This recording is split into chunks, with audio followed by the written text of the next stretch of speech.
പുതിയങ്ങാടിയിൽ പണിമുടക്കിനെ തുടർന്ന് സംഘർഷമുണ്ടാകുന്നുണ്ട്. സ്കൂളിലേക്ക് എത്തിയ അധ്യാപകരെ തടഞ്ഞിട്ടുണ്ട്. അതിലേക്ക്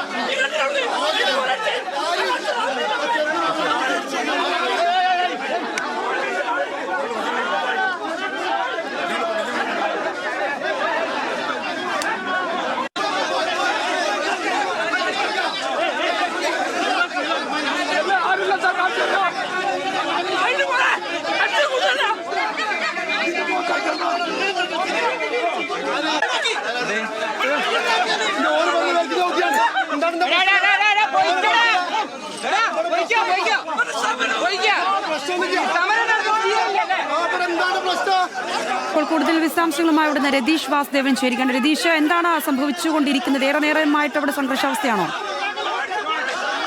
ഇപ്പോൾ സംഘർഷാവസ്ഥ നിലച്ചിട്ടുണ്ട്. നേരത്തെ ഈ പുതിയങ്ങാടി GUP സ്കൂളിൽ വലിയ നാട്ടുകാരുടെ വലിയ സഹകരണത്തോടെ നടക്കുന്ന, അല്ലെങ്കിൽ അങ്ങനെ വലിയ നല്ല രീതിയിൽ നടക്കുന്ന സ്കൂളാണ്. അതുകൊണ്ട് തന്നെ ഇത്തരം സമര സമയങ്ങളിലൊക്കെ തന്നെ സാധാരണഗതിയിൽ ഈ സമരത്തോട് ഈ പ്രദേശത്തുള്ള മുഴുവൻ ആളുകളും സഹകരിക്കുന്ന സാഹചര്യം ഉണ്ടെന്നാണ് ഈ സമരപ്രവർത്തകർ ഉൾപ്പെടെ നമ്മളോട് പ്രതികരിച്ചത്.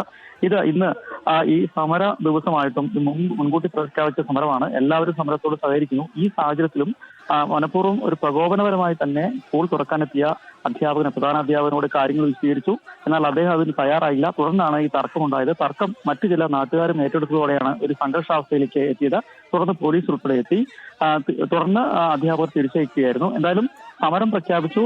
സാധാരണ ഈ സമരാനുകൂലിയുടെ ആളുകൾ പറയുന്നത് എല്ലാ തരത്തിലും സമരത്തോടും സഹകരിച്ച് പ്രവർത്തിക്കുന്ന ഒരു മേഖലയാണിത്. അതുകൊണ്ട് തന്നെ എല്ലാ സമരങ്ങളിലും സ്കൂൾ പ്രവർത്തിക്കാറില്ല. ഇന്ന് ഒരു കുട്ടി പോലും സ്കൂളിൽ എത്തിയിട്ടില്ല. അപ്പോൾ മനഃപൂർവ്വം നിർബന്ധപൂർവ്വം പ്രവർത്തിക്കണമെന്നും നിർബന്ധപൂർവ്വം സ്കൂളിൽ ജോലിക്കെത്തണമെന്നും പ്രധാനാധ്യാപകൻ ഇന്നലെ അധ്യാപകരോട് നിർദ്ദേശിച്ചിരുന്നു. എന്നാൽ സമരം എന്ന നിലയ്ക്ക് ഇത് അംഗീകരിക്കാനാവില്ലെന്ന് സമരാനുകൂലി പറഞ്ഞതോടെയാണ് സംഘർഷം ഉണ്ടായത്. എന്തായാലും മനഃപൂർവ്വം സമരത്തെ പൊളിക്കാനുള്ള ഒരു ശ്രമമാണ് ഉണ്ടായതെന്നാണ് സമരാനുകൂലികളുടെ വിശദീകരണം. എന്നാൽ അനാവശ്യമായി ഉണ്ടാവുന്ന ഒരു പ്രകോപനം ഉണ്ടാക്കുകയും സംഘർഷം സൃഷ്ടിക്കുകയായിരുന്നു ചിലർ എന്നാണ് നാട്ടുകാരായ പറയുന്നത്. അല്ലാതെ സമരത്തോടുള്ള യാതൊരു എതിർപ്പും ഈ നാട്ടുകാർക്കില്ല. സ്വാഭാവികമായും പ്രശ്നങ്ങൾ മാത്രമാണ്. അത് ചിലർ തർക്കിക്കാൻ ശ്രമിക്കുകയായിരുന്നു. അല്ലാതെ അനാവശ്യമായ യാതൊരു സംഘർഷ സാധ്യതകളും ഇല്ലാതെ നാട്ടുകാരുടെ ഉൾപ്പെടെ വിശദീകരണം. എന്തായാലും ഇപ്പോൾ സമരം അവസാനിപ്പിച്ചിട്ടുണ്ട്. പ്രദേശത്ത് പോലീസ് ക്യാമ്പ് ചെയ്യുന്നുണ്ട്. സംഗീത. ശരി രതീഷ്, കോഴിക്കോട് പുതിയങ്ങാടിയിലാണ് ഇത്തരമൊരു സംഘർഷമുണ്ടായത്.